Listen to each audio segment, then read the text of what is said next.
আহমেদ সুজন লিখেছেন, আমার এক ছোট ভাই বাথরুমে আজান প্র্যাকটিস করে। সে বলে বাথরুমে প্রতিধ্বনি হয়। প্রশ্ন হলো, বাথরুমে আজান প্র্যাকটিস করলে গুনাহ হবে কিনা?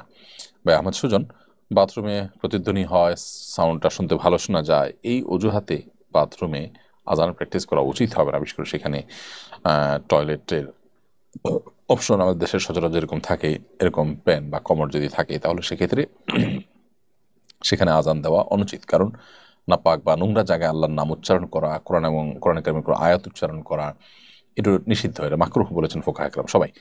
সেজন্য আজানের প্র্যাকটিসটা করতে হবে অন্য কোনো জায়গায়। প্রতিধ্বনি হওয়ার যে সুবিধা আছে সেটা আদায়ের জন্য আল্লাহর নামকে অপমানকর, তার আল্লাহর নামের অমাননা হয় সেরকম কোনো কাজ কিন্তু করা যাবে না।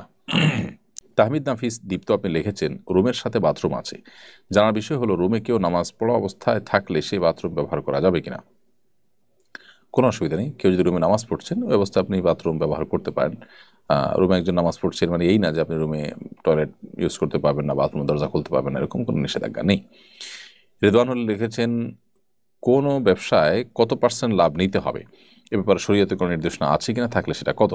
বা রেদওয়ানুল্লাহ, শরীয়ত আসলে কেনাবেচার ক্ষেত্রে ক্রেতা এবং বিক্রেতাকে তাদের মতামতের স্বাধীনতা দিয়েছে। এত বেশি স্বাধীনতা এক্ষেত্রে দেওয়া আছে যে ক্রেতা বিক্রেতা উভয়ে যেই দরের উপরে, যে দামের উপরে সম্মত হবেন সেটাই শরিয়া অ্যালাউ করবে।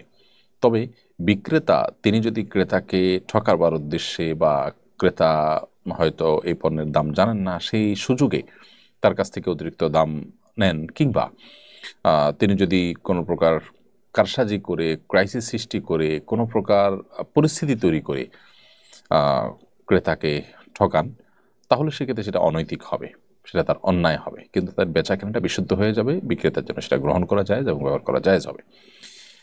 দেশের বিভিন্ন স্থানে হিউম্যান প্যাপিলোমা ভাইরাস এইচপিভি বা জরায়ুমুখ ক্যান্সার টিকা দেওয়ার সময় হিস্টেরিয়ায় অনেক নারী অসুস্থ হয়েছেন বলে খবর পাওয়া যাচ্ছে। এ ধরনের টিকা নেওয়া কতটুকু জায়েজ আছে?